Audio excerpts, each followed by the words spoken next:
So how old were you when you did your first wedding? Were you a teenager still? I was definitely a teenager. There's definitely pictures floating around that I've found or somehow found their way to me over the years. And it's definitely a wedding. It was at this place called like Forest Hills Clubhouse or something. I think I was driving 16. I had a trailer and like a Jeep I would pull this trailer around with. And when I say no business doing it and no concept of what I was doing, I had no idea what I was doing. So you just booked it. You weren't like working for like a company or something, like kind of under somebody's wing? I was like, oh, how could this be any different than, the teen club party? Like, I just took the gig and it was, but to be fair, I think the bar was so low in, let's say 1985 or whatever, I was 86, that I didn't butcher it. I'm sure I wasn't great, and I'm sure I had people dancing, but like I don't remember doing any sort of intros or emceeing. I think I was just like, oh yeah, it's just a normal party. Like, I'll take it. No business doing that. So you were kind of like independent, working like, just booking gigs on your own, like all through your teens. You go to college, you're doing the frat parties, you're having a great time. It's always a great time being a DJ in college, especially D1. Like, I couldn't imagine. I would have died. I would have made it. I would have died. It is. It was special. It was special. Because I know a lot of DJs that DJ through college, and a lot of them, I would say more often than not, they do all these, sorority parties and like little clubs around college. And it seems like the easy transition is like kind of to go from like, you graduate college and then you start doing clubs like during college and after, and you go to the club world. You took the opposite approach. Like you kind of went into both. weddings. I did both. You did? I did both. Yeah. So I was at Carolina 90 to 94. Then I left I probably stayed an extra year. Then I moved to Wilmington, to the beach here, and that's when I was playing like at all the bar. Again, I'm not gonna say clubs. Like let's call party bars and stuff. What it was. Yeah, party bars. Exactly. It was different back then. There wasn't a lot of clubs back then either. No, it wasn't a club. It was like a party bar, and I would play. 3-4 nights a week at different places up and down the beach, and even in Wilmington and Wrightsville. So I did do that, and even when I was playing the frats. In 90 through 94, there was a place called Molly's. There was a place called the Big Bad Wolf here at NC State. There were different places that I was playing. So I was kind of doing frats and private parties, and it wasn't really until, 2000, when I moved back here where I am now, Raleigh, so 22 years ago, when I actually was like, okay, refocus here, man. Like, I was playing the bars and stuff like that, but I was getting calls to do these private events. I was having to turn them down, which was heartbreaking. So hence, hire guys, more DJs, scale up. And even still, again, you have to realize like the timeline of this, evolution, because even in the late 90s, right, the internet is still a baby. Nobody's really advertising on the internet. And so I was playing at these bars and frat clubs with literally like stapled up flyers around town. Like, go to Kinko's. What is the most obnoxious bright color you have? DJ Joe Bunn live tonight at the whatever. And me and my friends just with a backpack and a staple gun just popping these things all over town. That was like the social media post, Yeah. Like, come see me. And we started this movement of like, all right, and again, not everybody was a DJ. It was expensive to be a DJ. Gear was expensive. CDs or records or whatever you were playing was expensive. The media. So it's me and a couple guys are like the DJs for the entire, let's say, Eastern North Carolina, just a handful of dudes. So you could go to a bar and I would walk in these places on a Tuesday and go, Jesus Christ, man, this place sucks. There's 20 people here. And the guy would be like, yeah, man, it's big on the weekend. And I'd be like, well, what if tonight was big? What do you mean? Well, I'm going to go out and promote tonight, Tuesday night, but I'm going to take $5 from every person that walks through that door. And my guy Nick is going to be sitting there, and he's going to take the money, and he's going to give it to me. You guys can have all the bar. Like look around. This is shit. You're open, so you're losing money paying the staff and the dishwasher or whatever, but we're going to pack it. First week, there might be 50 people. All right, it's 30 better than last week. Next week, 100, then 150, 250, line out the door down the block on a Tuesday night. Wow. And Nick Spinelli, or my guy Nick, is at the door just collecting fives like a maniac. Yeah. And they're crushing it at the bar. And, dude, I did that run for years and made stupid amounts of cash, none of which I have any of anymore. Yeah, because you're young. Right? You know, because then you're young, you're an asshole, you're driving around in a Range Rover. Like, I was just an idiot. Like, I'm still, like, right on the verge of being an idiot, but a little bit better of an idiot. So how did you, so you just kind of like just grinded it out and just learned as you went, but like, how did you learn how to do a wedding? You know what I mean? Like, I feel like that's so hard to teach yourself. I can't imagine that. I mean, now that you're asking the question, it's even more mind-blowing that I've made this pivot and this is what I do now because there wasn't books back then. Like, there wasn't anything. No, like, there was no book. There was no video. There was no... dude, I honest to God don't even have like a mentor in that field because I never did work for anybody. So I don't I don't even have an answer to this question. And even how I came up with the things that I say at a wedding. And then to think about it even more so, like now I've taught hundreds of DJs, thousands of DJs now, possibly worldwide how to do this. Is even more shocking. Like you've just actually unearthed like a memory that doesn't exist because I honest to God don't know where I learned how to do this shit. It's interesting. It almost could be better. Like you learned just from trial and error, and that is it. It wasn't like nobody taught you a bad habit or a good habit or gave you advice so you don't make them. You had to make you must have made every mistake ever then. Like you know what I mean? Literally, I know trial error. Like that's why the vault is so successful because I lived and made every error. That's why this franchise model works because I can tell these people that own these other Bunn DJ companies, don't do that. I did that. That was a bad idea. I lost tons of money. Do this. This worked. And so that's exactly what it had to be. And so if anybody's listening that's been a victim of a bad Joe Bunn show from 25 years ago, I apologize. Just know that you were a stepping stone and you've paved the path for my career. Thank you. So Chuck didn't teach you anything?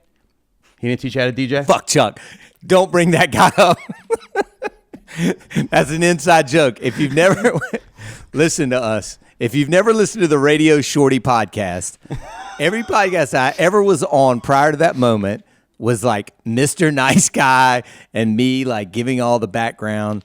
And then somehow Shorty, Sean McGordy down in South Carolina has me on his podcast and brings up an incident I had with this guy that stole a bunch of money from me in the real estate game that I used to be in, and I went berserk. And ever since then, the theme of his podcast is basically "fuck Chuck." Beautiful. It's beautiful. Rhymes God, I hate too. That guy. Hate that guy. If you're watching this, fucking Chuck. So you started Bunn. So you'd say like around 2099. That's when you kind of really like started focusing on private events. That's when I incorporated.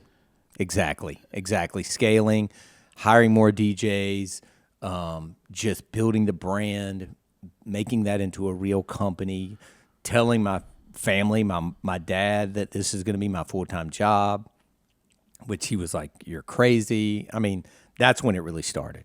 Sure. Was there like any huge mistakes you made early on when you were trying to start that company that kind of stick out to you that like could be useful, like something that kind of like made you almost start from ground zero again type thing, like anything?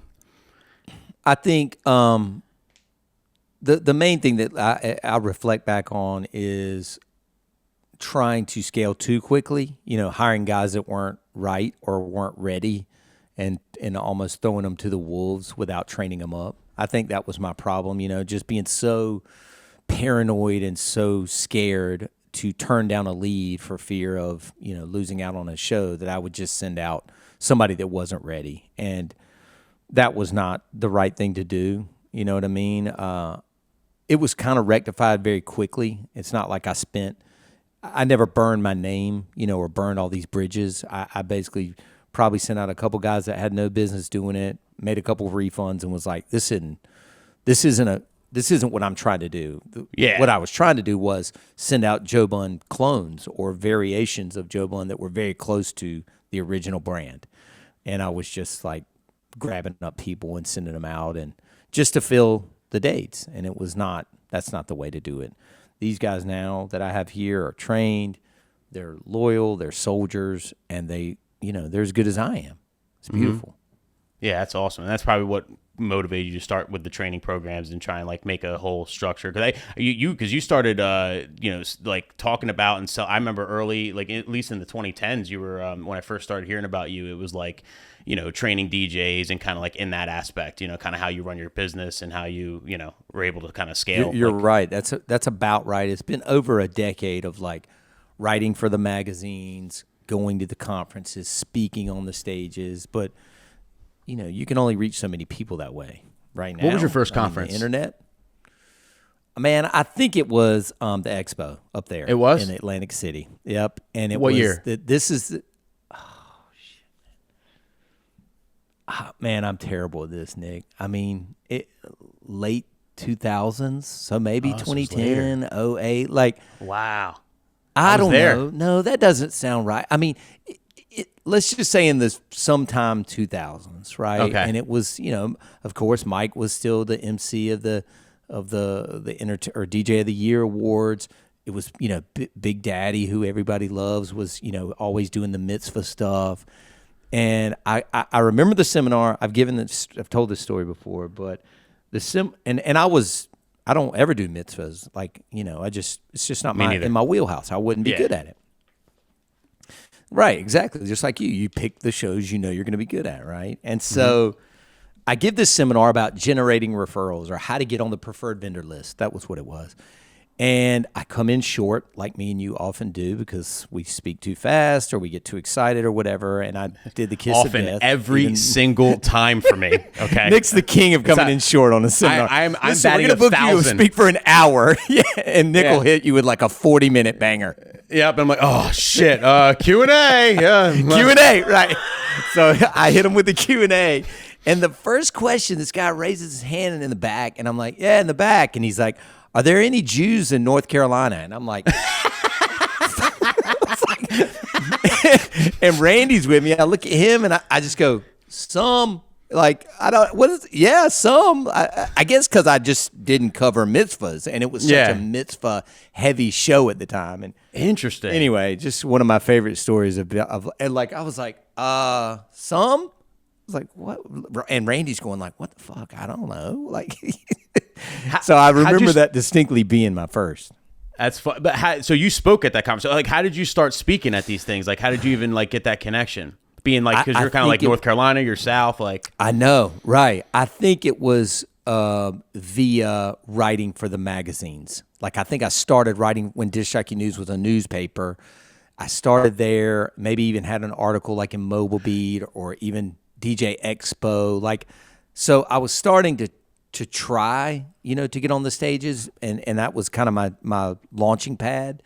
Was writing these articles and such, or even being featured. You know how they always like Mobile Entertainer of the Month. Sure. I had been in the magazine a few times, but this was prior to me really having like a tight relationship with Mike, Walter. So I didn't really even have that plug, and I think I just submitted a good topic. Yeah, and then, so that's true. But like with the magazines, I mean, did they just find you on the internet and kind of ask you, and then that's kind of how you built that relationship, or did you have to kind of reach out to them, like bang on their door, like DJ Times and all that, like writing for these magazines? I think it was a bang on the door kind of thing, because I got the magazines and I love the magazines. Like when they would come, I'd read every article, and especially that Entertainer of the Month or whatever it was. I'd be like, oh shit, man, I should be in here, Yeah, and it was. I guess you probably called or there was an email back then, but like, you just kind of wear people out. It's like, hey, I can do this. I mean, I remember being at conferences and sitting through multiple seminars and being like, Jesus Christ, what is this guy talking about? I should be up there.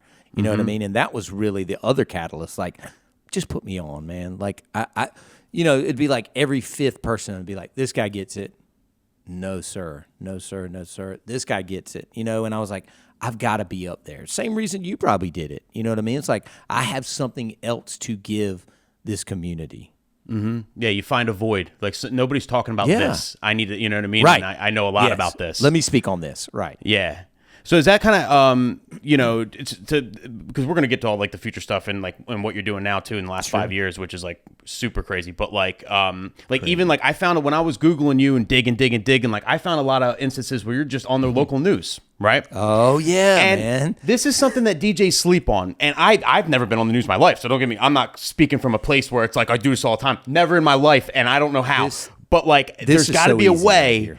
So how do you do, like everybody has a local news station. What's better branding? What's a better brand awareness than going on the news as an expert talking about local DJ, you know, the Grammys. That's what it was. In fact, I could have been on yesterday. Yep. I did this for years. So this was from the Grammys, this picture? There's talking about 5 different links of 5 different years. I sat right there and talked about the Grammys the day after the Grammys was on. Oh, wow. And they brought me in as like a music expert because it's local news. They don't have a music expert. And I'd be like, I would literally get on the WRAL website, right? Yeah, WRAL. Staff directory, lifestyle and entertainment section or whatever. Brian Schrader, fuck it, I'll send Brian Schrader an email. Hey, Brian, my name is Joe Bunn. I own Bunn DJ Company here in Raleigh. I would love to come on and talk about the Grammys the day after it, because I think this is where the Grammys are broadcast, right here on this affiliate station.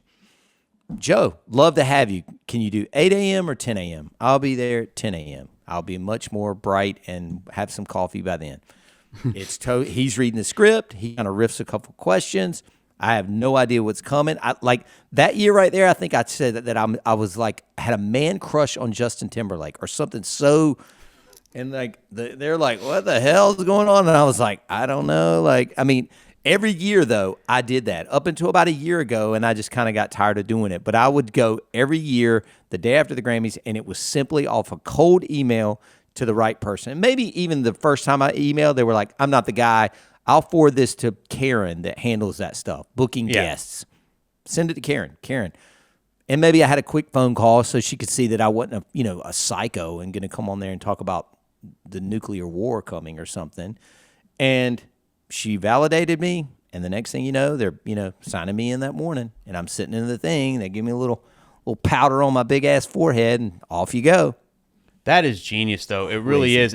Because if you think about it, I mean, I've heard through, you talk to a lot of DJs, especially when you create content, people reach out, yada. So, like, I've talked to a lot of DJs, even from your area. And my general understanding, correct me if I'm wrong, but like your area, Bunn DJ Company really kind of like, there's obviously a lot of great DJs in the area, but like you're like like you've become, your brand is so like everywhere, like almost every couple that's looking for a DJ at least like hits you guys up, you know what I mean? And like, and I think that brand awareness probably came from all that. If you're on the local news every year, it's like genius, It free came from advertising. That, and it's free. Obviously, crushing parties, but like that's like it's a no-brainer, man. It is an absolute no-brainer. It is overlooked. I talked about it in a seminar years ago, and I remember pulling a couple of clips from those news things, and I was like, dude, this is straight up the power of the ask. If you don't ask, what was the worst that was going to happen? My email gets ghosted, or they just say no.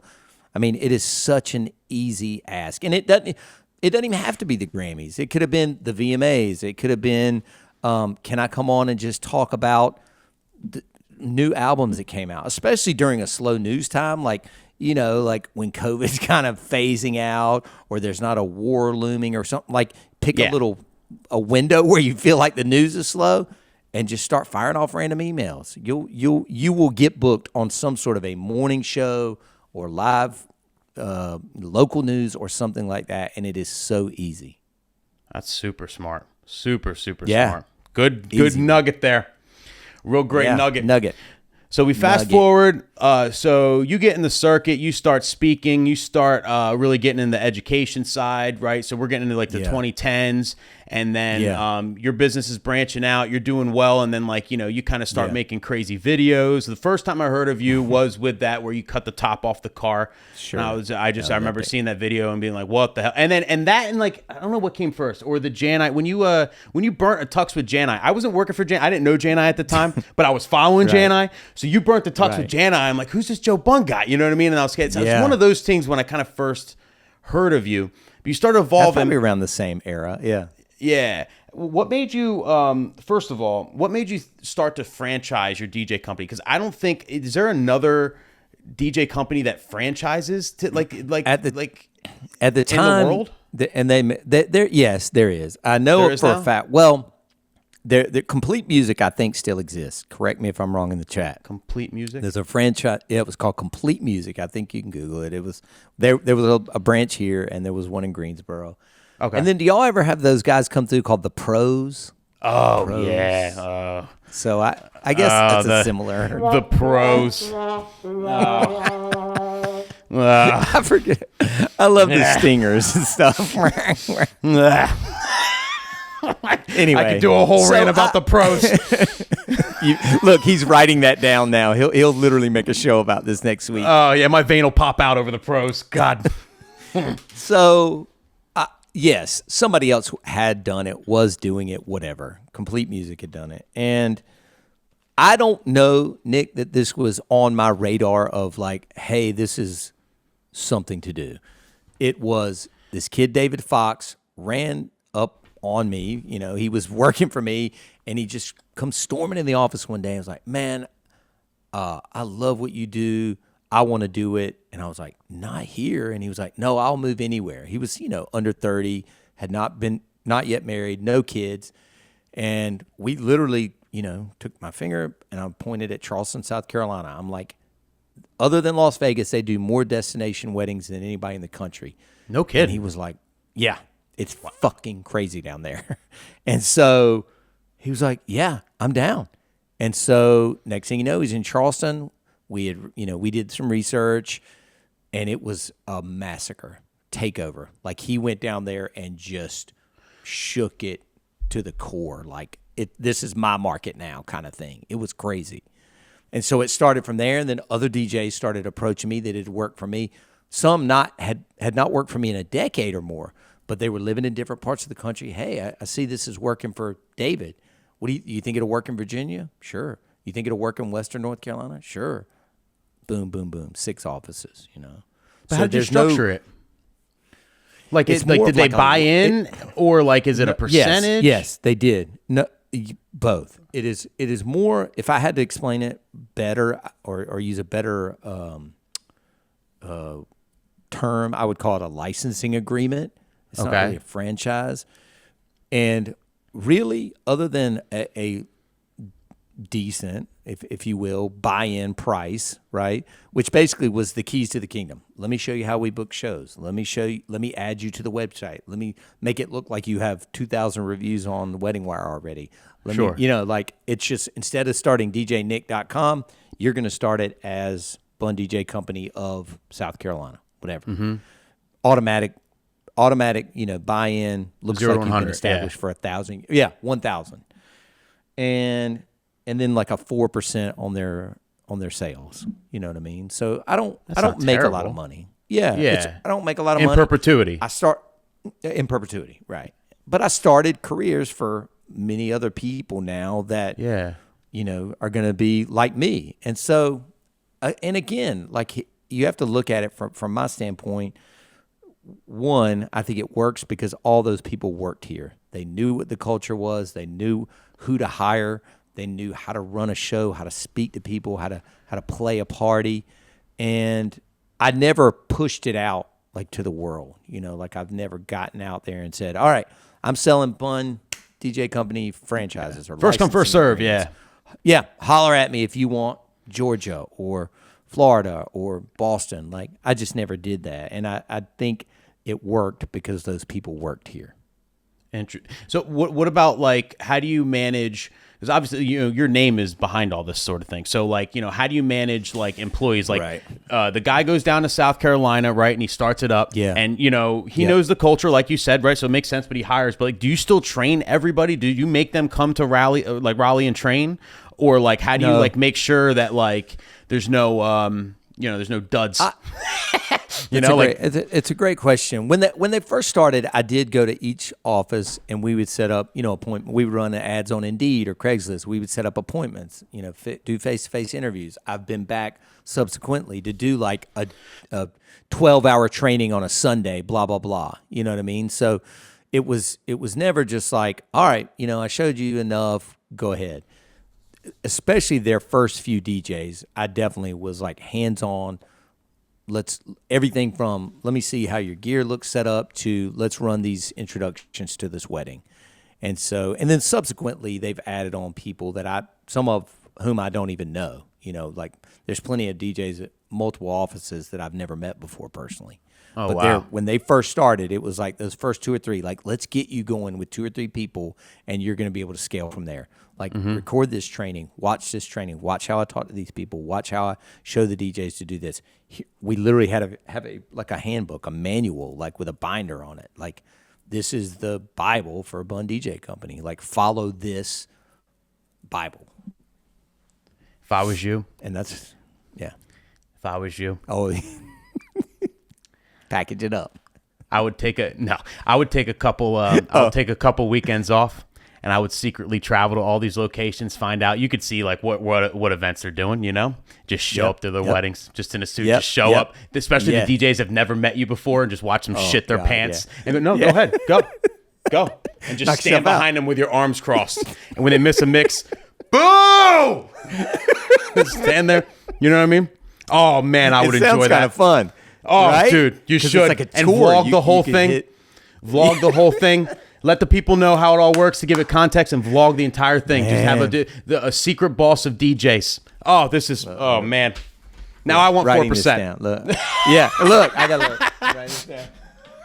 I'm putting Bunn DJ Code franchise tour. Yeah, franchise tour. They have no idea I'm coming. They have no clue. Sponsored by Nick Spinelli. There we go. Just let me narrate it. Done. So Joe Bunn puts on his suit. It's like that undercover boss thing. Yeah. Maybe it's better if great. I was like in disguise. Even better. Yeah, because you're good at the disguises. That's for sure. You're especially your birthday thing with all the like you get the legit like facial hair pasted on and all that. Yeah. Oh, you with a disguise. Dress you up like an old man and go up there and request run around Sue, see what he says. Yeah. There's a lot. Hidden. Oh, that would be funny. That would be funny. Undercover boss. So before we get into all the future in the last like 5 year stuff, one other question, if you're willing to share. Biggest mistake at a wedding. And I shared mine already, like one of my first episodes, I think, of the show. I shared mine, so I'll reshare it to you if you don't know, if you didn't see that. But what was your biggest mistake you ever made at a wedding?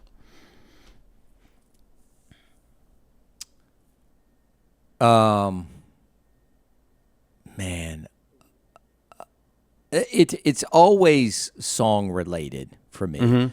I mean, there are 2 or 3 instances, and even one from maybe 2 years ago, recent history. Like I still, everybody makes mistakes. Sure. There was definitely a show I played at the beach before. I was already having problems with their power. I remember playing outdoors, and there was some power thing, and they had some sort of a oven or something that every time it kicked on, it like sent like a surge through my whole system. And so I was already flustered, and I remember pulling their first dance, and it was definitely an Aerosmith song. I assume it was probably whenever I Don't Want to Miss a Thing came out, and I played some other Aerosmith song. Like, and I remember them just like looking at me, and they kind of were, moving a little bit, but like I could tell like I was doing something wrong. They might have even let it go and then like just destroy me later. A few years ago, I had multiple weddings back to back, and I was right in the middle of a dance, or not in the middle of it, 4 or 5 songs into a dance set, and the bride came up and said, "What is this?" I was like, and people were dancing. It's not like it was, crickets. I was like, "This is your set." And she was like, "This ain't my music." And I looked down, and it was like next weekend's wedding, and I was like, "Oh shit!" Like, I'm so sorry. And yeah, it was not good. Like, it's always something music related, or a song stopped, or it glitched out back when people were illegally downloading Wonderful Tonight off the internet, and it goes into like, in the middle of the song, and you didn't listen to it all the way.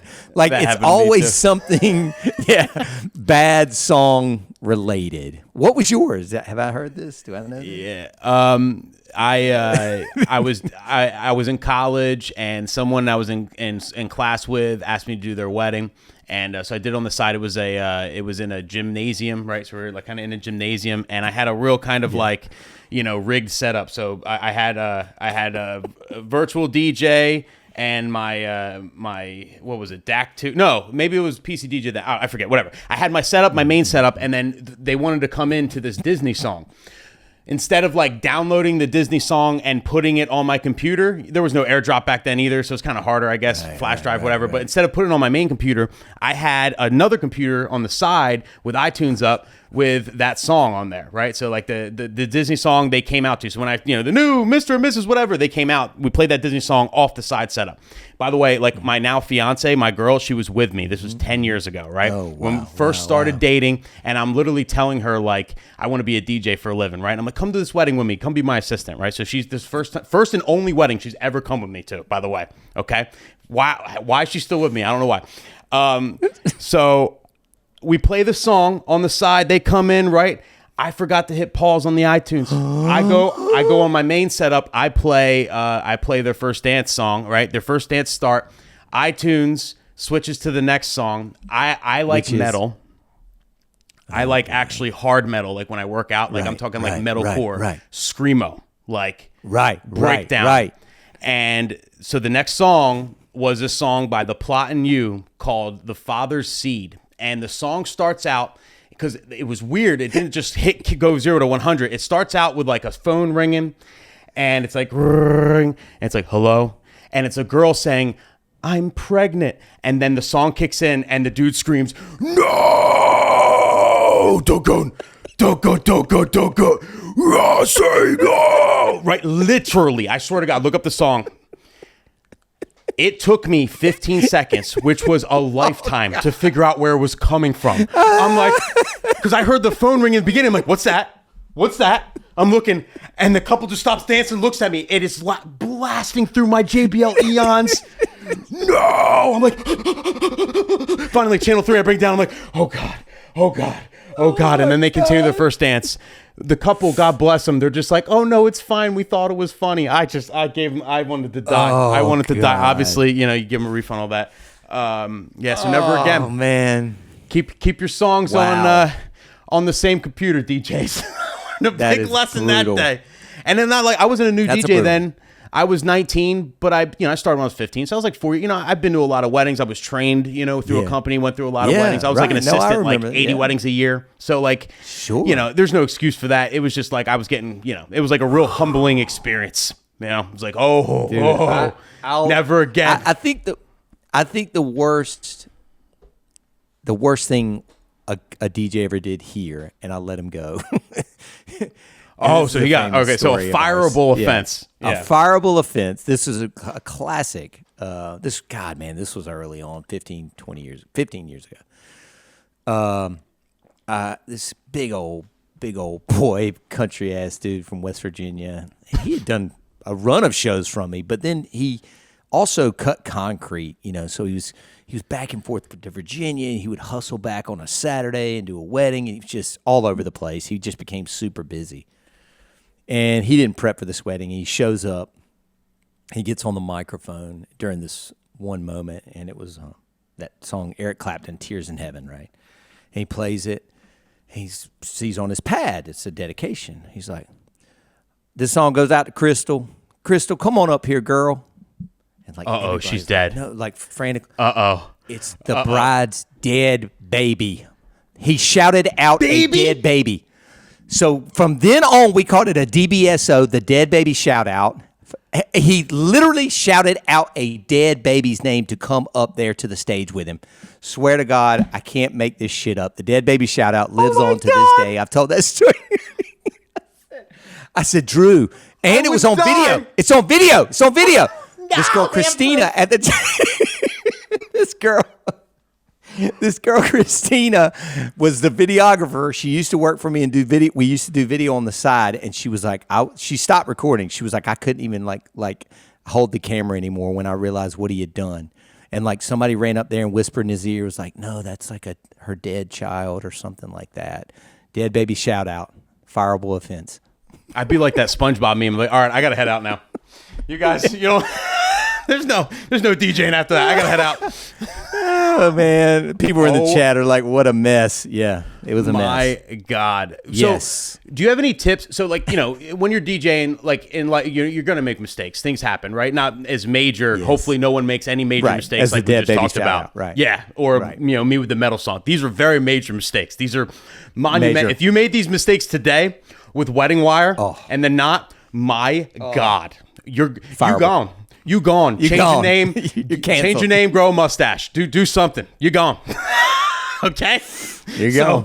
So these are unforgivable. But in general, you know, you could, you know, maybe play the wrong version of a song or maybe mess up a name. You know, you didn't prepare enough. That sort of thing. Like, you know, little like kind of rookie, what we call rookie mistakes. That happens. Or just like you said, you know, you were playing a list and the bride came up kind of mad. Was like, this isn't my music, right?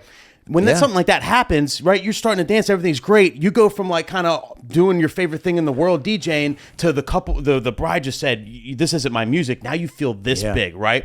Yeah. How do you how do you come back from that, right? I've been there, and it's, you know, like, do you have any tips for coming back from that? Because like, it's so hard to have the confidence to continue to DJ and, you know, rock the wedding when you just got put in your place and now you feel like a piece of shit. You know what I mean? Like, yeah. I don't know why I always go to this analogy because I've never played. I'm not a golfer, but it's like a golfer, right? It's like Tiger Woods in his prime. If he shanked it into the water, hole one in the Masters this weekend or whenever it is, somebody, again, prime Tiger, shake that shit off and literally could come back and win the whole tournament. You know what I mean? Or win the day out. It's almost like you have to treat it like a golf match and you've shanked it into the water, first tee shot. And you're just like, all right, that happened. Shake it off, you know, refocus and know that you've still got 3 hours to entertain and save yourself. So I'll even take it back further. And this is why I always preach to people how freaking important the gear is for the ceremony. I hate doing the ceremony. You probably hate doing the ceremony. Everybody watching this hates doing the ceremony. But in 2022 and the last, let's say 5 to 8 years, the DJ has been tasked with being the sound man at the ceremony. Why? Because nobody gets married in a church anymore. If you shit the bed in the ceremony portion of the day, your day to recover from that is going to be difficult. Brutal. And you have to put it to bed. You have to, number one, I approach the couple. I do not know why the efficiency mic dropped out. I tested it 1,000 times. I have a $1,000 microphone sitting on that man's lapel. I'm so sorry. Don't worry. You'll get a check on Monday for $500 for that part of the event. Let's just move on and get past it and rock this party. Are y'all ready to party? Like, it is put that to bed. Let it wash over you that sucked. Let them know that it sucked. So address it. Which is scary. Do. Absolutely. Scary. It's scary as shit. It's scary as shit. Whether it's during the lineup or if I have to go find them during the cocktail hour and I'm just like, I ate it. I'm so sorry. I promise you I have the nicest gear you can buy. I tested that mic 1,000 times before you guys walked out here. I don't know what happened. If the FBI flew a satellite drone over this thing, something happened. It went crazy. I'm sorry. Don't pay for it. Everybody could still hear, whatever. If you have to exacerbate a little bit, whatever. And just tell them you're going to rip that party, and then you, God bless, better rip that party. You know what I mean? Like, man. Anyway. And you got to remember that, you know, it's all about beginnings and endings when it comes like psychologically. So like if it happens in the middle, I tell myself that. It's like, all right, you know what? Like, you know, it was a good beginning and I got to end this shit right and we're going to be all right. Most of the time people don't remember the middle. And then if it happens at the beginning, you lost one. That's the toughest part, but then you got to end it right, you know, and you're right. Because all that stuff will be forgotten. If you go out there and do what Nick Spinelli does, the shit that us people here seeing these videos, the shit on TikTok, the reactions from the crowd, hearing the crowd noise, all that stuff is forgotten. Nobody gives a shit about that 4 hour ago ceremony. They care, oh my God, this dude is in this hall with all these lights, these perfect speakers, and the sick setup, and he just destroyed this place. Nobody remembers that stuff. 100%. You got to move past it. And if you let it affect your show, then you've burnt the whole day, and they've wasted their money, quite frankly. Exactly. Remember, every wedding's a Super Bowl, and it's a good point. Invest in good ceremony systems. It's the worst. Mic cuts out. You got 250 people turning around in their chairs, looking at you. Oh my God. I've been there. Happened to me once. Been there. And I used a wired mic forever because we're by New York City and all this, Philly. There's so much, the shore. There's so much stuff going around. It was years I would not trust a wireless mic ever again until recently. Mike and they Walter got better, but Mike Walter is still on wired. Mike Walter still is on a wired, handheld, stuck right in the couple's face. It's crazy. I mean, they make now, there is solid setups that work, but so I recently, the last 2 years, recently switched back to wireless, and I do wireless for ceremonies now, but for the longest time, it's not worth it. Yeah. Why risk it for the biscuit? Wire ain't going out. 100-foot wire, baby. That's what I'm saying. My people, my 750 people turn around and stare at me moment was in this ballroom, and I'll never forget this. This was one of my earliest weddings, and it was at that point it was super rare to do the ceremony. I remember how rare it was. I was like, "Oh, you're not getting married at the church? No, it's going to be in ballroom B or whatever." And I'm set up at the back as I usually am, and the entry of the song, the bride song, was the traditional wedding march. Dun dun dun dun. The music during the ceremony was very traditional, classical music. And then I remember she distinctly said, I want to leave. I want the recessional to be yellow from Ferris Bueller's Day Off. Oh, yeah. Yeah. That yellow. I was thinking Coldplay. So the officiant goes, ladies and gentlemen, the new Mr. and Mrs. Spinelli. And I hit, bop. Dude, and nobody is looking at the bride. 150 people turn around and look at me, and I'm holding up the planner like this, pointing to the like I didn't mess up. I didn't mess up. No, I didn't mess this up, dude. It was the most cringy. I was like, I swear to God, she picked this. Everything else had been classical, and then all of a sudden she was like, "This is the exit song," and I'm like, "Oh shit." That's a good point, though, especially back then when it started transitioning where you're slowly kind of doing more ceremonies live. People expected the traditional music. If you deviated from that, everyone thinks you messed up. Yeah. Same thing when I'll do it. The customer's always right, but I don't like it when couples are like, can you just so in the middle of this first dance or parent dance, we need you to stop the music. And then we're going to act like you messed up at first. I'm like, oh, perfect. All right, that's good. Hope you act real well. and then you're going to put on this mix and it's going to be crazy. And it's so I'm sitting there like, oh, I got to stop it. Everyone's going to look at me like I messed up. It's going to take them 10 seconds to realize I didn't mess up. And literally some couples really ham it up and they're like, and then so the people see the couples do that when the music stops. Yeah. So then I see some dudes getting out of their seats like, yo, should I fuck this guy up? You know what I mean? And I'm like, no. I'm about to get Will Smith. Yeah, I've almost got Will Smith because of that. No joke. Yeah, I hate that feeling, man. It's the worst. The worst. All right. Everything's rolling. You got franchises all over the country. Okay. Okay. Now you start dibber dabbling in business ventures. Okay. Now you're like, all right, DJing's fun, but let me start dibber dabbering. First of all, before we get to the Volt, which was your first, I would say, big one. You know what I mean? Was there any ones? Yeah. Did you try anything before that failed? You would say. God, damn! I've got 1,000. I have 1,000. Really? I have 1,000 fails. 1,000 from. I mean, everything you can think of: fashion brand, band manager, real estate house flipper, Red Bull distributor. I mean, dude, I could go on. I've lost more than most people have made in their lifetime. Put it that way. It's been a mess, a hot, steaming mess for. 25 of the 50 years have been a series of just failed ventures. What was the biggest one? The biggest L, you would say? Where it's that real estate. The fuck that's Chuck what real hurt estate the most? Stuff. Oh, brutality. Because I didn't. So easy on TV, though. It does. It looks easy, but when you have somebody that's basically managing the money, and I was trying to build my DJ company and not keeping my eye on the money, you're very prone and easy to get robbed. It's easy for somebody to rob you if you literally, hundreds of thousands. Chuck. Gone. Chuck. Fuck Chuck. Damn. Oh, I hate that guy. See, I didn't even know that. I thought Chuck was now. like your DJ business partner. I didn't realize he was... No, it was real estate. It was real estate. His Radio Shorter, he hit me up. He slid in my DMs, if I'm being honest. It was like, yo, man, you got to ask Joe about Chuck. You got to ask Joe about Chuck. Trust me. You'll see. You'll fucking see. I'm like, all right, I'll ask Joe about Chuck. No. Who the fuck's Chuck?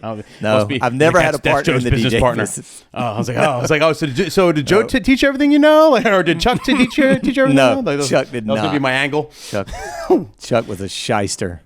But I ask that because when you have a successful business venture, usually it's not your first one. Usually you take a lot of L's and learn a lot before you get the one that ends up being a home run. And I remember like when the Vault came out and you started promoting, I remember thinking, man, that's a good idea.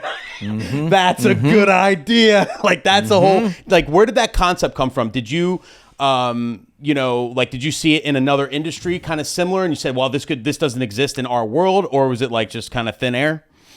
Man, it wasn't thin air, this was even before that masterclass, that has like the real stars on it came out. Masterclass? But it was, masterclass.com or whatever. It'll have like, learn acting from. I have a subscription. Scorsese or right. It's the best. Yep. Right. Learn producing from Pharrell, whatever. This was before masterclass really even popped off, and I had not really taken any online classes, so it wasn't from that. I think it was about reach, right? So it was about reach, and in a sense, it was about, I guess, if I had to look at priorities, one, helping DJs be better. Like that should just be stapled on. That should be, if I had a tattoo, that's what it would say, helping DJs be better. Then it was about reach, using the internet to reach more people, because all I was doing was going to these conferences, speaking for how much, Nick, do we usually get paid to speak at the conferences? That'd be zero. Go ahead. That'd be, what is zero? Zero. And then you're leaving your wife, family, kids, business, not making any money. So then I would sell these $99 thumb drives or DVDs at the end of the seminar. And that became the launching pad for the DJ's Vault, along with hundreds of articles that I had written for Disc Jockey News and Mobile Beat and so on and so forth. So I was like, I've got all this content, but the only people that are seeing it are the people that attended this conference. Or every once in a while, somebody would get on my website and buy this $99 thumb drive, right? And I was like, there's got to be a way to distribute this better, to get this stuff out to the masses. And that's how the DJ's Vault started. And it was in progress. A website was being built, which is not at all how you distribute teaching materials. You have Kajabi or Teachable or Kartra, which is what we use to build a teaching website. But I was just getting a website builder, just the same guy that was building Bunn DJ Company. Just build this. And happenstance meeting with Dominic Perrone, who's also a DJ. And what year is this around? This is exactly 3 years. It was February 2019, so 3 years and 2 months ago. 3 years, 1 month ago. And you knew Dominic, or you kind of like found him out of necessity? I did not. Nope. He reached out to me and was like, hey, will you be a guest on my show? I've got this little Facebook group, and we talk about marketing, and, people love, to hear your story and want to know about this video, blah, blah, blah. Will you come on as a guest? Man, there was like 20, 30 people on there that night. And the end of the call, broadcast ends. He's like, man. And I had pitched the Vault at the end. Hey, guys, I got something cool coming, the DJ's Vault. I get off the call. Dom's like, hey, man, let's talk on Monday. Like, I want to talk to you about this. Like, I think I can help. And I took that call on Monday. And as we're talking, I'm emailing the company building that website. And I'm like, you're fired. Hired him. And he started building out what became the earliest version of the Vault. It was crazy. Okay. Yeah. Because I would have done that. And it would have been okay, but I would have had 100 or 200 people in it, not 1,200. Because he's like a ninja with it comes like SEO he studies marketing and funnels and paid traffic and Facebook ads like you study record pools or YouTubers. You know what I mean? Like, or whatever your passion is. Like he studies that, like whatever you're neo-focused on. You know what I'm saying? He worships those people, the Russell Brunsons, the Grant Cardone, Grant Cardone. I was literally about to say that. Yeah. Yep. Those are his people. Like he goes to those conferences, he reads their books, he watches their videos like other people watch Netflix. Like he's watching that shit. He's a student, man. He's still even now, like even after mildly successful stuff, he's like, nah, we're going to Mexico. We're going to this conference. I'm like, all right, man, let's go to the fucking conference. Like, it's crazy.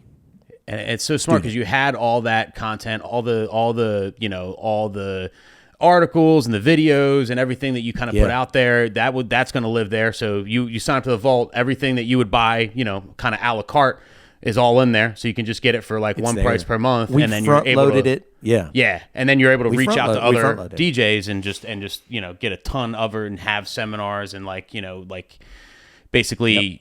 Every seminar that happens in the vault kind of lives there after that, right? And you kind of just, is it tough organizing all that? You had to kind of evolve the system, I'm assuming, because of so much. It's been evolved. Yep, it's been skinned over now, and I remember a year and a half ago, we meet Glenn, that launched Crate Hackers with us and basically made Crate Hackers from a bunch of PDFs that we would send. Yeah, Glenn Renda. So Glenn with Crate Hackers is like, he's the coder, behind the scenes guy, right? Oh, I never heard of him. But he's like the resident alien in charge of he's what took Crate Hackers from, let's deliver a bunch of PDFs every month with a list of songs on it, to holy shit, there's an app, literally like I'm looking at the desktop right now on my Mac, that is sitting in the freaking dock that scans your library and tells you what you're missing. And I'm like, okay, we're doing this. And I remember once Crate Hackers finishes or kind of gets to that point, I was like, is there a way to make this Kartra look like Netflix, like the DJ's Vault to look like Netflix? And so if you look at it and you go there now and look at it, it looks exactly like that. It says latest videos, the marketing section instead of the true drama or like the comedies, or the documentaries. It's basically broken up just like Netflix. So it's on demand. Like Nick Spinelli, he doesn't give a shit about some mixing thing that Randy made for me, but Nick Spinelli might want to learn about how to be better at sales or, marketing or something like that. It's all nice and organized. So on demand and the search function works so much better now. And that was a huge turning point, I feel like, for the Vault. That's really, really cool. How did you come up with the Crate Hackers idea? Where did that come from? I know that's an Aaron guy, right? Aaron hit me up. I never met him, I don't think. Yeah.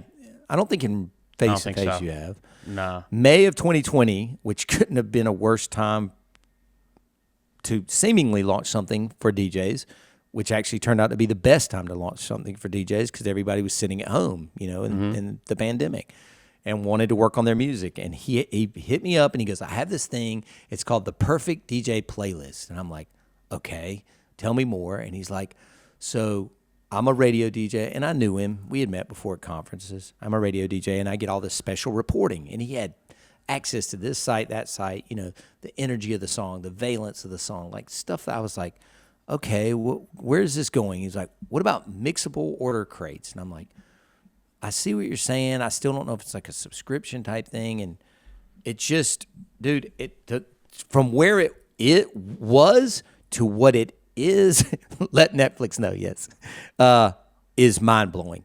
Because, again, we signed up a bunch of people. We did the webinar. People are like, oh, shit, this is cool. I need help with my crates. I need help with music organization. And it kind of blew up real fast. And then we were like, oh, well, shit, now you got to keep these people retained. Retention's the hardest thing in a membership site, right? Sure. And next thing you know, this DJ named Glenn Renda up in New York, who's a DJ and a coder, he's like, this is okay, but it's not, everybody's going to quit. It's not good enough to make me spend $30 a month. And I've got money. And next thing you know, man, he's like, what if it was an app, or what if it was a web-based platform? And he just took off running, man. And wow. I mean, he converted it over to something that I'd never dreamed it would be. So we just signed Vice on. So Vice, that's not even been announced. I guess I just broke that news. But that's Vice cool. just signed his contract. So Vice will be a Crate Hackers crate provider and endorser. Literally, he just got the. I probably wouldn't supposed to break that news, but you heard it here first. It's 170 Let's people go. plus the 20,000 other subs. All on the show. We're breaking news over here. That's huge. I have a lot of respect for Vice and he. I love Vice. Yeah, he's a perfect, Vice. Because he's had his hand in everything. He's a great open format DJ. Like he's not just open format. Yeah, no, he's a product so of AM. Man. He was with AM back in the day. No, he ran with AM. Everything. Absolutely, So, he did. Yeah, we had a great conversation with him, man, and I was just like, I heard he's a real cool guy. I love Vice. He's the coolest guy, dude. You would love that guy. We got to get him on here. He's the coolest guy. Yeah, let me know. That'd be crazy. I met him once, but just hi. That's about it. No. Vice is awesome. He would love to do this. Do you have any future projects in the works like this? Now we got you announcing things. Man, now I'm between orders of the command center. Yeah, Okay. of the DJ booths, and that's probably out of everything I do the hardest thing, man. I'll be honest with you, Nick. Like it is, especially in the world of COVID, and that's not even an electronics piece, but aluminum goes up, shipping goes up. The factory had a part breakdown. The part can't get made because this guy didn't come to work. Like it is so like when people use that supply chain excuse, it ain't an excuse. It's as real as it gets, man. Like how many times have you tried to order a piece of gear this year and not gotten it? It drives me nuts.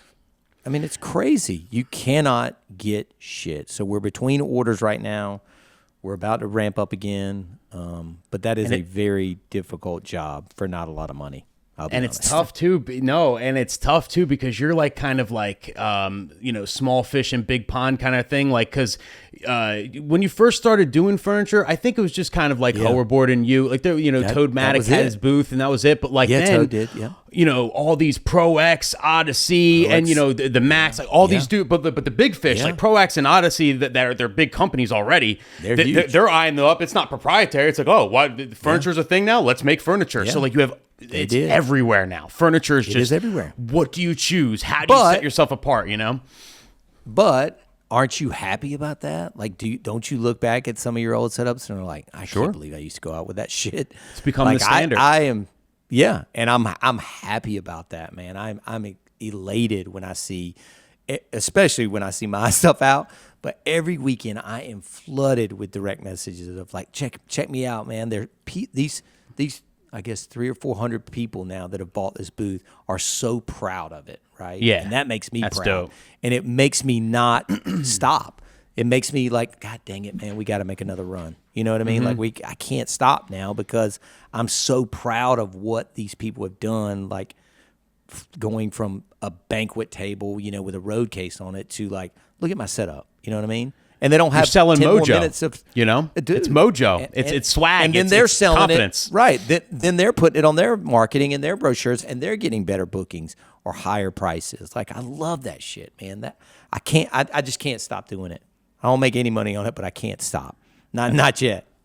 That's really dope. But speaking of production and all that stuff, like when I first started following you, you guys like with your company and you guys were a little more minimalist, right? You kind of like it was one DJ, not a lot of stuff. You guys didn't do like a lot of enhancements. You weren't known for that. Like, you know what I mean? You kind of just like showed up and threw down. What made you start going? Because now I'm seeing you with like spots, totems, all kinds. Man, I'll be honest with you. That's still it. I got it from y'all. Like I got it straight. I got it from Janai and I got it straight. I got it from them SCE too. Playbook. Right, exactly. I got it. I say y'all as in the company, but I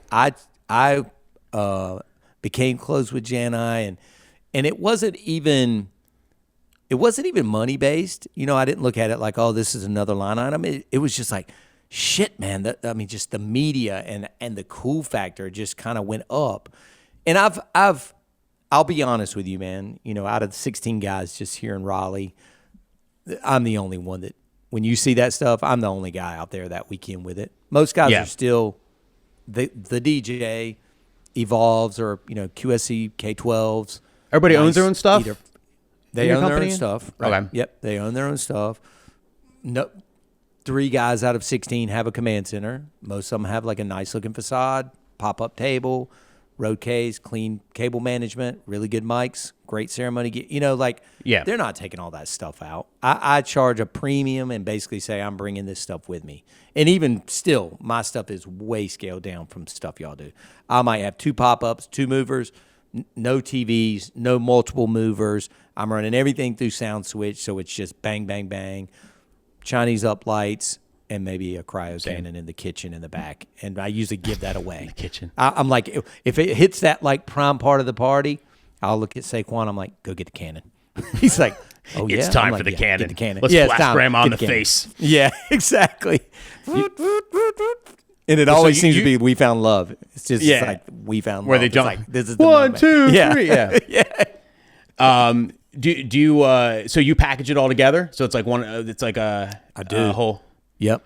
What do you say to Janai when he says packages suck? How do you? I know. I saw that. I saw that on a recent. He recently did a video. post. I didn't even watch the video. Yeah. He said, "Listen, you do packages suck."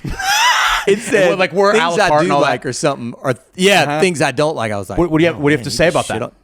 Hey, look, man, I'm a package fan. I preach it. I tell other DJs that follow me about it, and I will tell you this, man. At the end of the day, it took our bottom line from $9.95, where we'd run around the office high-fiving like, God dang, we just got $9.95, son, to nobody here goes out for less than $3,000 or $4,000, and it ain't that much more work. Again, not a bunch of TVs and, no sparks. Like, I've never even fired those sparks in a building. Every once in a while, I'll do it for somebody's sparkler send-off. That, you know what I mean? It is not overproduced. The day is long. Yeah, it starts with the ceremony and kind of goes till the ending. But at the end of the day, man, it took our pricing through the roof, man. That middle package, and it was a Allenberg. I saw him speak 3 times in 1 year. He gave the same seminar at 3 different places I went. I was like, Jesus Christ, man, let me just try this, and it changed our game. So I would never shit on Jana. I love the package thing, man. I'm not going to change it. We have an a la carte option. Nobody ever takes it. Yeah, because you promote the psychology of, the Allenberg, and a lot of people talk of this, where you have, like, if you have 3 options and then the middle option, you call that the most popular.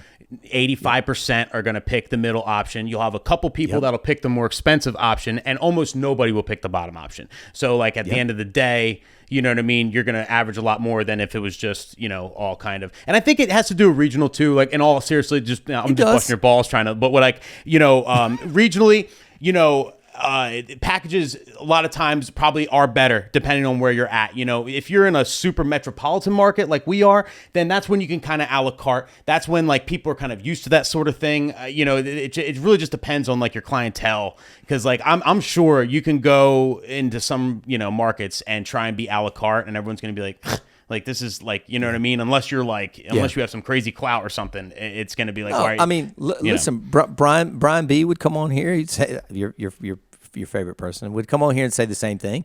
I mean, he's, listing out a line item of event talent, 10K, travel fee. Like he's doing an invoice or a quote, and that's fine. But he does destination, and like people like that are going to, you know what I mean? So, and he rolls with heavy hitter planners that are basically just telling the client, you're using this guy. And some of the people watching this have people that are only going to say, you're using this guy. Like they'll damn near change the date for him. People have changed their date for you. People have changed their date for Janai.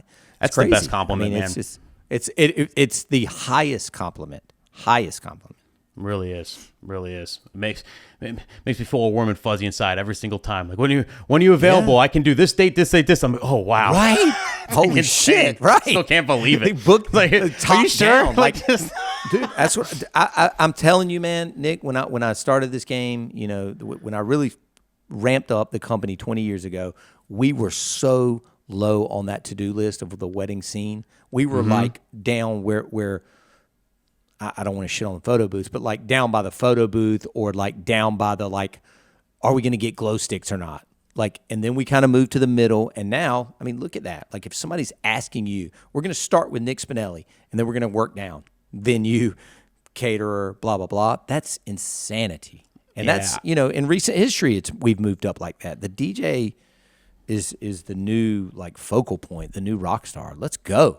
And it should be, and I love it, and I really think that's where we're on an upward trajectory with that. More and more people every single day are valuing the DJ, valuing the music, valuing that over a lot of things. We're at least top 3 with almost every wedding, especially like weddings like mid to higher end. Like we're at least top 3 on that list, and I love it. Absolutely, man. You know, Wedding Wire still says $1,200 average price. You know, just shop around. You know, you don't want to pay more. Jesus. Than that.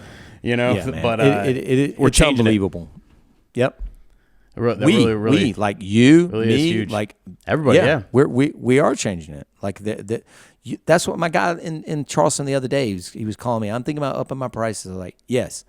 And he was like, you didn't hear what I was going to say. I was like, I don't care. Like, you say yes. Goes, well, the wedding, yeah. I just go, yes. And he goes, the wedding planners down here say they won't pay this. And I go, then tell them you set the prices. Like, you're the industry leader down there, man. Like, you set the prices. Those people that are getting married in Charleston have a shit ton of money. They're all coming from other places. They have tons of money. You set the prices. Don't let these people dictate your prices. Come on, bro. So you say it's a fun city to visit, Charleston? Oh, my God. I love it. I've never been there. I was there last weekend. I'm telling you, don't go solo. Take your girl. You two guys will have the best weekend, man. I will tell you all the restaurants to go to, where to stay. It is such a cool city, man. It's one of my favorite in the country. I promise you, I wouldn't steer you wrong. With a girl, especially. Please. I was there last weekend. I had a ball, man. I had a ball. I'm going to add that to the list. Never been there in my life. Please. You will love it, man. So something I wanted to ask you about that I think is kind of like you kind of have a unique perspective on. I think it's something that a lot of people struggle with is because you've said this to me before. You said you're public about this sort of thing. Is that like, you know, out of all your guys, you're really the one that's putting out a lot of content. You know what I mean? Not most of your guys don't do a lot of content online. They don't do a lot of social media stuff and everything. But you're still able to have like the brand presence you do. You're still able to book all the weddings you do. You're still able to run, you know, one of the top, if not the top, company in your area. And that's basically with you, you know, kind of like doing all the social media stuff, and you don't really expect your guys to do anything, and they don't, you know, it's not their thing, right? Or for whatever reason. How do you overcome that? Because a lot of people probably, like, it's not easy to find people that are, you know, willing to, like, I spend probably 40, 50, 60 hours a week on making content. I'm not even kidding. But I'm obsessed, and I'm a psychopath. I'm literally a psychopath, and I'm always looking, how can I blow this up? How can I'm a psychopath. So there's not many psychopaths out there that's going to give a shit enough or be motivated enough. So you're talking to 95% of people. How do you do it? Like, you know, here's the thing, man, is like, if you have one or two in the roster, that'll often carry the team. You know what I'm saying? So it just happens that I'm the owner of the company. And I would say that to those guys if they were all sitting here. If we were all sitting here and they were watching this broadcast, I'd be like, you guys are the least creative people I know, which is the absolute opposite of SCE Event Group, if you think about it, right? Every single person that I've met there, and I think I've met every DJ that works there, other than maybe one or two, but from Christian to you to Jeff Scott to Janai to Demand, like everybody in that camp at least has the basics of shooting, editing, filming, photography, video posting. Like, it is, you know, whether he did that intentionally or he got really lucky, that is incredibly rare for a DJ company to have a staff that is so incredibly creative. And I carry the weight of Bunn DJ Company on my shoulders. And I'll say, I'll go even further and say I basically carry it for the entire brand, the entire 6 offices. And so, and I'm okay with that because, number one, I enjoy it. I love to make content. I've recently kind of diversified and started hiring help. So I have like a social media team that is very good at, you know, sometimes I just be like, I need you to come over here and hit record. Like, I'm, you know what I mean? Like, come hit record. Let's shoot this. Can you edit it on the spot and airdrop it to me? You know what I mean? Like that kind of stuff. And then I got more complex things that are in my brain, like the birthday video or the car chop video or whatever. So yeah, it's just, I am always having a running list, just like you are, of things I want to get shot, edited, and put out there into the world. And I will carry that weight for the company. But if you're a company owner watching this or just a creator watching this, it really only takes 1 or 2 people within that family to carry the brand. Everybody doesn't need to be like SE, you know what I mean? But you guys, what's unique about you guys is you've each built your own individual brands. You know what I'm saying? So I think a lot of times when people call or reach out to the office, they already know who they want to pick. Whereas with 100%. my guys, we have to do a little bit more steering. Okay. Well, tell me a little bit more about it. Where is it? Oh yeah, Randy's played there 300 times in the last 3 years. Like you want him. If let me see. Oh yeah, he's available. Let me just set you up a meeting with him. You know what I mean? So I have to do a little more kind of digging, a little more interviewing. Whereas I think a lot of times your people, SCE people, are just like boom, Spinelli, boom, Tony, boom, Christian. You know, makes sense. That's the difference. Yeah. How do you go about with your content creation? Because you put a lot out there. You have like hundreds of TikToks. You have a ton of videos on YouTube. You have all the crazy concept videos. You have a handful. I would say probably 6, 8. You know, the concept, like the car, like where it's like a once whole, a year, like I can tell. You know what I mean? Where you had to do a whole production. It's the production, right? But then in between that, you know, I don't know. How do you like what's your process with all that and like running everything else? Like, any tips with that? Like, do you just write ideas down in a notepad? Like you said, you kind of have help. I do.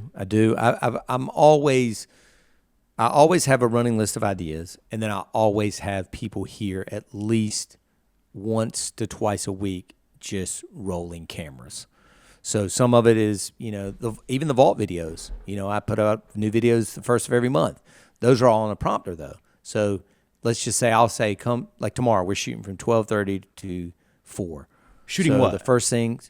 So tomorrow we'll shoot the Rev 7 versus the Rain 1, like a mobile DJ's look. So that'll be for YouTube. Then I have to shoot a thank you video for this new thing that I'm getting ready to come out with. So like if somebody buys it, it's just a quick, and that'll be on a teleprompter. So that's a 60-second me reading it off the teleprompter. Hey, thank you so much for buying the Nick Spinelli pack or whatever. Like if you want more, click below, you know, that kind of thing.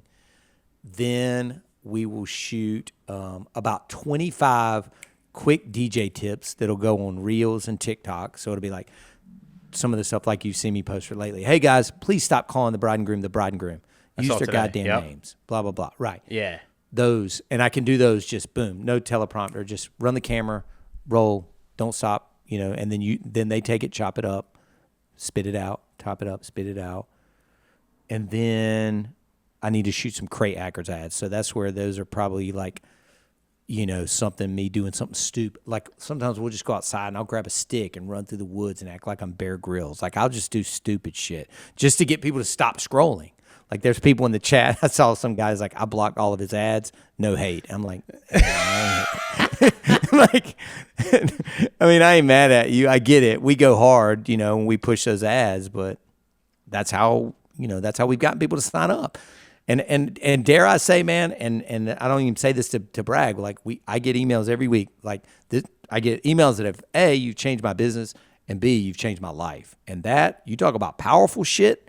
Yeah, man. That is powerful shit, man. If somebody tells you hey, I've learned the shit I've learned from you since February of 2019 has changed my life, I don't know what else there is higher than that, man, other than being a parent. You know what I mean? Like it's crazy. It does. That's some that'll make anybody tear up, you know? I mean, dude, it's yeah. So you run on a schedule. So you'll like literally schedule. You're shooting tomorrow 12:30 to 4, and these are what you have to shoot. And you're going to do this one first. You kind of run a schedule, and you have a team. So the team shoots you, and then you have editors, like the same people that shoot kind of edit as well. So you can kind of like or he'll pass it down to his people. Yep, exactly, right. And then they'll send it before it goes live, and be like, hey, watch this YouTube video. Are you cool with it?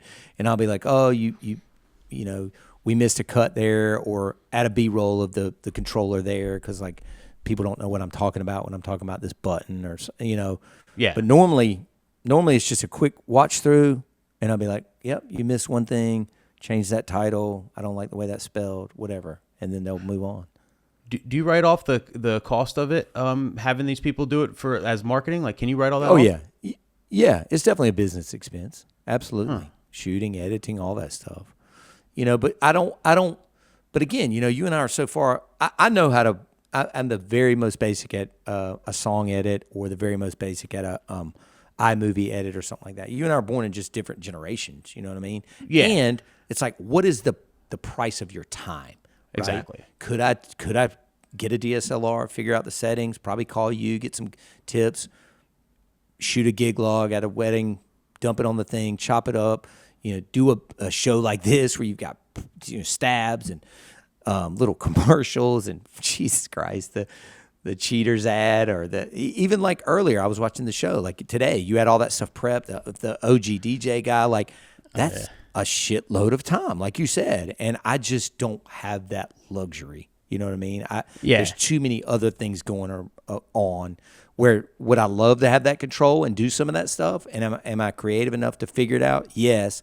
But it's like, man, sometimes you just got to dump some of this stuff. I agree with that. And I've been contemplating a long time, like, outsourcing my editing for certain things, outsourcing. But it's tough. You kind of, I have a way I want to do things, and it's like, I know. But like, let's say there's a business owner out there, right? The guy's got a little extra cash. He's running a successful wedding DJ business or whatever, DJ business. And he wants to, produce more content. He wants to get out there. He wants to do more social media. He wants to do the TikTok sort of thing and all that, but he doesn't have the time. He's similar to you. He's running the business. He's got a lot of things going on. Like, how do you find the right people? Like, I knew you had Linus for a while and then you switched or something, but like, how did you? I did. Cause he moved to LA and, oh, wow. Okay. And he just kind of blew up as this film photographer. In fact, he just shot the new Khalid album cover. Really? Not Khalid. Khalid. Yeah, you know Khalid. Khalid, American Teen. Yeah, Khalid. Yeah. Wow. And I'm like, holy shit. And so he kind of blew up. And then, but I was very lucky in that I had one, I had this kid Jeb right in the wings. Same kind of, early 20s grind. Yeah. He was in the bullpen and I was like, yo, Linus is moving. Like, are you ready to step up? He was like, I'm your guy. And he's even, I don't want to knock shit on Linus, but he's even better because, again, he's the guy that will have the editors in place. Like, Linus would shoot it, edit it, and airdrop it to me on the spot. Mm-hmm. Jeb will shoot it, take it, send it to these editors, maybe in the Philippines, I don't care, and spit it back out a couple of days later. You know what I mean? So, but he's running like a full-on agency almost, this kid Jeb. And so I would say this to you guys that are trying to spit out more content. If you can't do it yourself or you don't have the time or you don't want to do it yourself, start local first. So the easiest call is going to be have you DJ multiple weddings with local videographers, because those people are absolutely sick and tired of doing these wedding videos. And they want to get outside that box. They want to do something much cooler. Please just reach out to them and just be like, hey, have you ever thought about doing something other than videography, or wedding videography? Those people, that whole entire, those early Joe Bunn videos of like my story are all done by local wedding videographers, and they're perfectly well done. It's that story marketing, that story about you and how you got into this is the most powerful thing you'll ever shoot. If you can pull that video together, and especially if you've got some old found footage from you DJing in college or something like I found before, literally on VHS tapes, or, just any old found footage, old photographs that you can slide in there of you early DJ setup, that is the most powerful piece of marketing you can create. And I promise you, there's some wedding videographer in your town. He might charge you $1,000, $2,000, but that piece will live for so long on your site. You can send it out in all your marketing. Or like we have a bunch of trade schools, and Raleigh's the capital of North Carolina, but it's not nearly as big as Charlotte. But there's a full-on like audio video kind of trade school just down north of here. There's another Wake Tech that's probably a little bit south of here. Look at their, reach out to them. Again, you can cold email these schools and be like, hey, do you have a video class that's going on right now? I want to post it. Do you have a place where I can post a job offering? Indeed. Upwork. I mean, I've found tons of people. Fiverr. I mean, shoot 1,000 short, quick videos for TikTok and send them to somebody on Fiverr and be like, chop these up and make them into TikToks, add the text, make them into 16:9 format, and send them back to me. I guarantee you can find people to do it. So don't use that excuse you don't have time to do it. Sometimes it's as easy as hitting record. Look, I mean, I have this stupid ass stick with me all the time. It's got a little mic on it. It's called a Oh, yeah, straight for the iPhone, huh? Yeah. Yeah, straight to the iPhone. It's got a little mic on it. It's got a little light on it. I saw an ad for that. I get an ad for that all the time. I did too. Setup. That's how they got me. That's how you got it? People that are mad at me. Yeah, people that are mad at me for being in your ads. Somebody got me too. All right. Yeah. So I bought the Loom Cube. And, dude, I'm walking around with this all the time. I'm a grown-ass man, like, talking and blah, blah, blah, blah, blah. Like, I mean, it's ridiculous. But if you want to spit out content, I can't think of an easier way than something that's already in your pocket and a little selfie stick with a better microphone. And you think there's definitely value in having like youth with that too, like, you know, trying to find a younger, you know, hungry content creator that would edit, and they're more dialed in to social media. They can help. Like Santi helps me all the time. Like Santi's like young enough, like he's like, I think he's 6.5 years younger than me, 7 years. So it's a big enough gap where it's like he can kind of teach me little things that like I wouldn't know. You know, they grew up on it. Yeah, they grew up on it. They've never known a world without a phone. They're just operating in a different capacity. They're tuned in with it. They're the same demographic as the people you're wanting to book as your couples. Like, true. Just turn that shit over to somebody much younger than you, man. You don't have to be young to be on a video or to be on TikTok. I mean, I'm 50. You know, you don't have to be freaking Eric Rhodes and be mad handsome. Like, I mean, I'm doing okay on there. I don't have hundreds of thousands of viewers, and a lot of mine came from a poorly told Eric Clapton story, but I built an audience, you know, and nobody dropped when I kind of changed my format, and you know, I'm just going to keep putting out content. I mean, it's part of our marketing now. Yeah, and it's a good look to have a big TikTok in general. And there's like, TikTok is not like, it used to be younger people and just dumb stuff, but there's like something for everybody on TikTok now. Like, I promise you, if you haven't downloaded that app, download the app and start scrolling. You will find content that you will like. Not even DJ content. There's their finance algorithm content. It's insane. Like finance stuff, how to build this, how to cook this, recipes. Dang. It is. There's so much useful stuff. It's so well done, man. I'm telling you guys, it is your brain is spit into that app. If you like cars, car stuff's going to start showing up. If you like sneakers, sneakers are going to start showing up. If you like DJ shit, DJ mixes and stuff are going to start showing up. And it is so dialed into what you like. As long as you let it learn a little bit, it is going to provide you with endless amounts of ideas and content. And I was talking to Janai about this yesterday, and he was telling me, and I've read some of this stuff too, so some different people predicting, you know, TikTok seems to be coming for YouTube a little bit. Like they're slowly allowing you to release longer and longer content. They added a story feature, so like you have that aspect as well. That's super recent, and you know, it's a valid point. The in 10-minute future, feature. Yeah, like, you know, doing more long form content on TikTok, but it's easy just scrolling through. It's a lot easier to consume things on TikTok than it is on YouTube. And, you know, there's so much, you know, long drawn out videos on YouTube and stuff like that. And it really, there might be a shift, and it's definitely going to at least pressure YouTube enough to change how they do things here on YouTube. Like, I think YouTube's about to have a big change. Yeah. That's why they went to shorts in July of 2021. And they're pushing shorts too. That number of hours watched per user, per app user surpassed YouTube. So TikTok surpassed YouTube in number of hours watched in July of 2021. So 7 months ago. Yeah, now on TikTok, the average user spends 52 minutes a day on TikTok, and that is not in a row. That is throughout the entire day. 4 minutes here, 3 minutes here, 5 minutes here. TikTok is a big part of a lot of people's lives, and like it's insane, like how powerful it is and how great the algorithm is right now. You know, they'll nerf it eventually. They'll nerf it eventually, but they have it set up where they want as many creators over here as possible. They want all the best people over here, and once they get everybody over here and everyone's glued to the app, then once it gets so oversaturated where, you know, the average watch time goes down, where it's like, okay, like, you know, their algorithm isn't working as well, like you're not getting as best content because it's too saturated. That's when they nerf the algorithm. That's when they change everything, and now it'll become Instagram. Like, try and grow a big audience on Instagram without being featured on, like, you know, Barstool or something big. It doesn't happen. The only reason why I have followers on Instagram is because DJ City posted my shit a couple times. Beat Source posted my shit. I got on Barstool a couple times. That's the only reason why I bought. Otherwise, it's impossible. Literally impossible. You can hashtag till you're blue in the face. I mean, they are pushing reels, but even reels, I don't see a lot of reels that are viral like on TikTok. TikTok viral videos are on a whole nother level. level, you know? You're right. Super It's just interesting. I've just been different, man. diving in lately, like head Dude, underwater. I'm telling you, any of those guys like y'all watch, you know, your Gary V's and stuff are like, man, Yeah. you're one video away from your life being changed possibly. He's right. You know, and they're talking literally like push out 3 or 4 things a day. 3 or 4 a day. I mean, it's crazy. I can't even do that.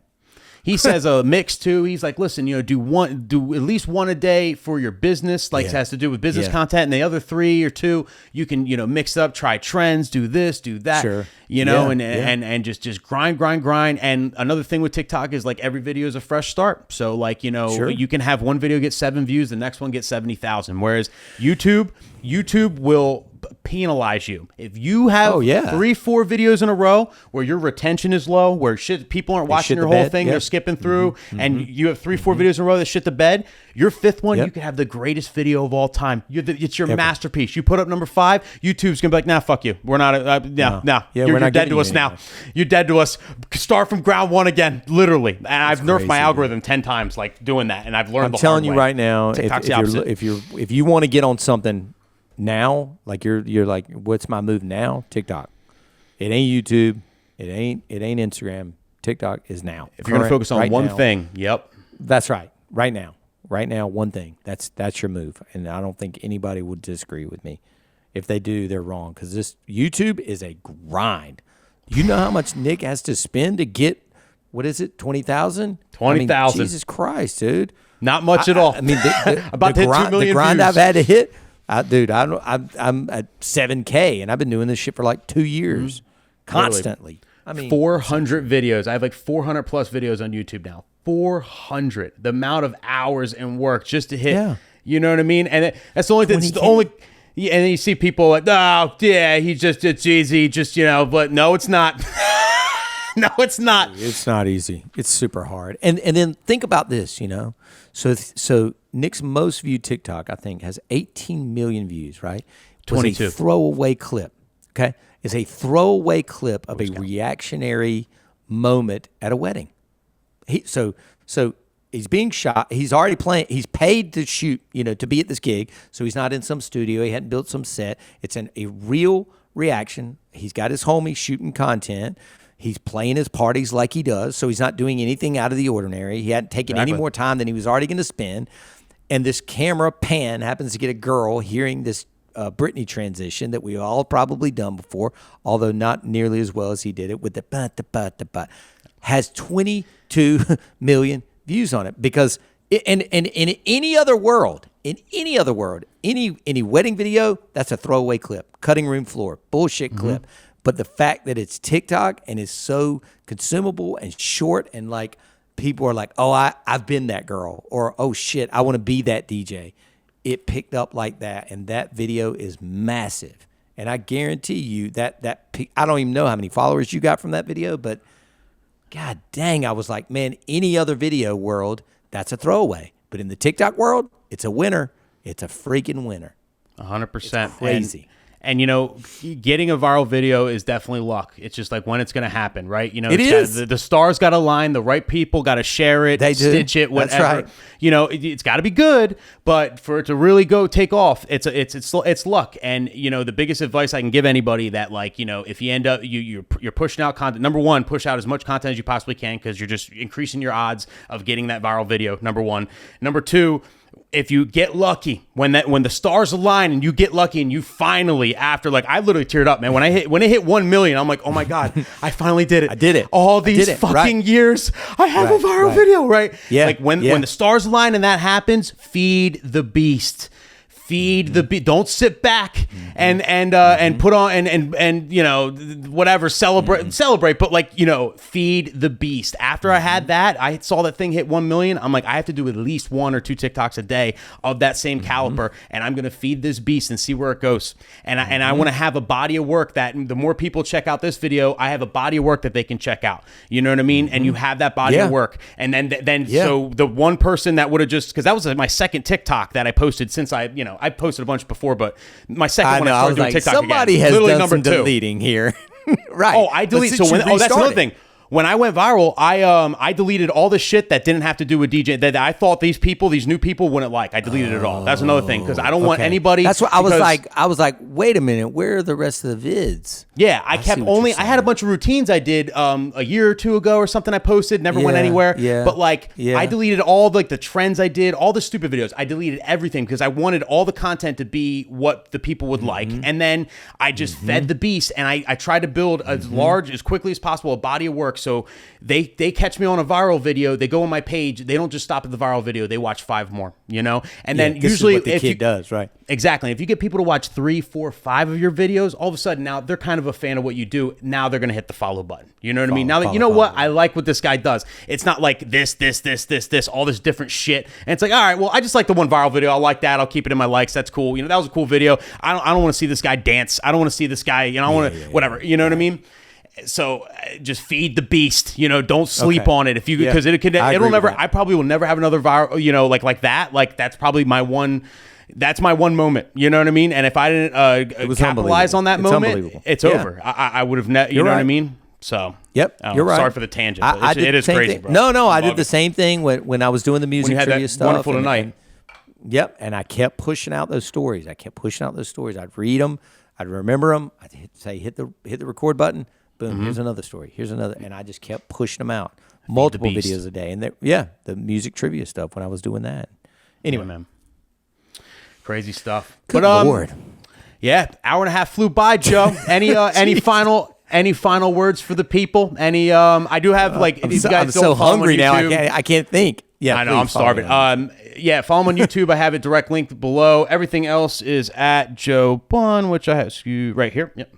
At Joe Bunn. Please. So jealous you have your whole name instead of the DJ in front of it. I'm very jealous of you. I'm at DJ Joe Bunn on TikTok, and I'm at Joe Bunn on Instagram. Oh, that's my bad. All right, so DJ Joe Bunn on TikTok, Joe Bunn on Instagram, thedjsvault.com, cratehackers.com, BunnDJCompany.com, BunnGear.com. Bungear.com and DJ Vice coming to Crate Hackers soon. Yeah. Secret leak there. You heard it here first. Nick, this was awesome. Everybody that stuck around, man, all 160 of y'all, thank you for being here. Hope everybody got a little something to take away. This was fun, man. A lot of fun, actually. Thank you. Great time, man. Thanks for coming on. Appreciate you, Joe. I'll hit you up, man. Thank y'all. Thank you.